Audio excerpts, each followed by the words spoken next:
அனைவருக்கும் காலை வணக்கம். இன்னைக்கு புதன்கிழமை, ஏப்ரல் 9ஆம் தேதி. மகா பண்டிட் ராகுல் சாங்கிருத்தியாயன் ரொம்ப முக்கியமான ஒரு நபர், ஒரு ஆளுமை.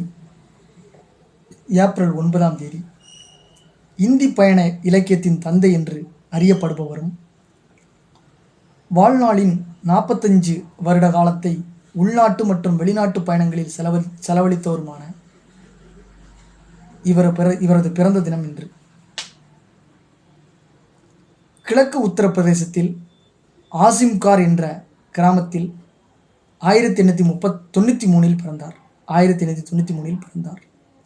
இவரது இயற்பெயர் கேதர்நாத் பாண்டே. இளம் வயதிலேயே தாய் இறந்து விட்டதால் பாட்டியால் வளர்க்கப்பட்டார். வெறும் ஆரம்ப கல்வி மட்டும்தான் கற்றார். பள்ளி பாடங்கள் அவருக்கு சலிப்பூட்டின. ஆன்மீகம், இலக்கியம், தத்துவம் தொடர்பான நூல்களை ஆழ்ந்து கற்றார். தேடல் தாகம் தணியவில்லை. 10 வயதிலேயே வீட்டை விட்டு வெளியேறி ஊர் சுற்றி ஏராளமான விஷயங்களை கற்றுக்கொண்டார். காசி சென்று சாதுக்களுடன் மடாலயங்களில் தங்கியிருந்தார். அப்போது இவருக்கு ராம் உதார் தாஸ் என்று பெயரிடப்பட்டது. தமிழகம் சைவம் மற்றும் வைணவ நூல்களை கற்றுக்கொள்கிறார். தென்னிந்தியாவின் பல ஊர்களுக்கு செல்கிறார். தத்துவம், பயணம், வரலாறு, மதம், மொழி, இலக்கியம் என்று அனைத்து துறைகளிலும் இவரது அறிவு விரிவடைந்தது. இலங்கை முதல் லண்டன் வரை பயணம் மேற்கொண்டார். 10 வயதில் தொடங்கிய இவரது பயணம் இறுதி வரை தொடங்கியது. இது 45 ஆண்டு கால நீண்ட நெடிய பயணம். இந்தி, பாலி, சமஸ்கிருதம், அரபி, உருது, பாரசீகம் உள்ளிட்ட ஏராளமான இந்திய மொழிகளையும், சிங்களம், பிரெஞ்சு, ரஷ்ய மொழி உள்ளிட்ட அயல்நாட்டு மொழிகளையும் கற்றுக்கொள்கிறார். ஏறக்குறைய 30 மொழிகளை அறிந்தவர். இப்போ இருக்கிற ஜெய்சங்கர் மாதிரி. ஜெய்சங்கருக்கு 30 மொழினா அதோட கம்மியாக தான் தெரியும். அதில் பாதி கூட தெரியுமான்னு தெரில. புகைப்பட கலையிலும் வல்லவராக இருந்தார். இந்திய விடுதலை போராட்டத்தில் பங்கேற்றார். பல முறை சிறை சென்றிருக்கிறார். அப்போது பல நூல்களையும் படைத்திருக்கிறார். இவர் எழுதிய வால்கா ஷே கங்கா தக் நூல் வேத காலத்திற்கு முந்தைய நாட்களிலிருந்து 1944ஆம் ஆண்டு வரையிலான காலக்கண்ணாடி. 20 கதைகள் கொண்ட இந்த வரலாற்று புனைவு நூல் தமிழ், தெலுங்கு, மலையாளம் உட்பட 14 மொழிகளில் மொழிபெயர்க்கப்பட்டது.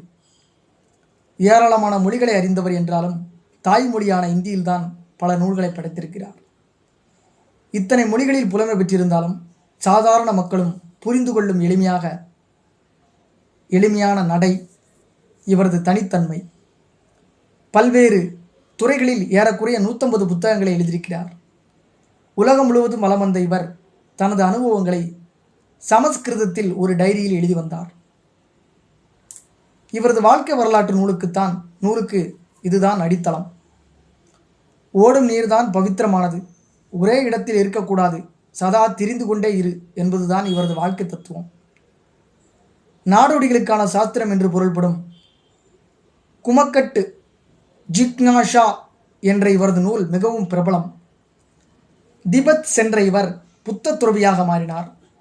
தன் பெயரை ராகுல் சாங்கிருத்தியாயன் என்று மாற்றிக்கொண்டார். அங்கிருந்த பல புத்தகங்களையும் ஓவியங்களையும் ஓலைச்சுவடிகளையும் இந்தியாவுக்கு கொண்டு வந்தார். 1935இல் சோவியத் நாடு சென்றார். இவர் முறைப்படி கல்வி கற்கவில்லை என்றாலும் இவரது மதிநுட்பத்தை அறிந்த சோவியத் யூனியன் லெனின்கிராட் பல்கலைக்கழகம் இவரை இந்தியவியல் பேராசிரியராக நியமித்தது. லெனின்கிராட் பல்கலைக்கழகம் ரஷ்யாவில். 1958இல் சாகித்ய அகாடமி விருது, 1963இல் பத்ம பூஷன் விருது உட்பட ஏராளமான விருதுகளும் மகா பண்டிட் உள்ளிட்ட பல பட்டங்களையும் பெற்றிருக்கிறார். மகா பண்டிட் ராகுல் சாங்கிருத்தியாயன் தேசிய விருது, சாங்கிருத்தியாயன் சுற்றுலா விருது உட்பட பல விருதுகள் இவர் பெயரில் வழங்கப்பட்டு வருகின்றன. அறிவுக்கடல், தத்துவ ஞானி, மகா பண்டிதர் என்றும் பயண இலக்கியத்தின் தந்தை என்றும் ராகுல் சாங்கிருத்தியாயன் அழைக்கப்படுகிறார் என்று போற்றப்படுகிறார். 1963இல் 1963ஆம் ஆண்டில் 70வது வயதில் காலமானார். மாபெரும் ஒரு முக்கியமான ஆளுமை. ஏப்ரல் 9 புதன்கிழமை. இவரை சந்தித்த மகிழ்ச்சியோட இந்த நாள் இனிதே நிறைவு பெறுகிறது. நன்றி, வணக்கம்.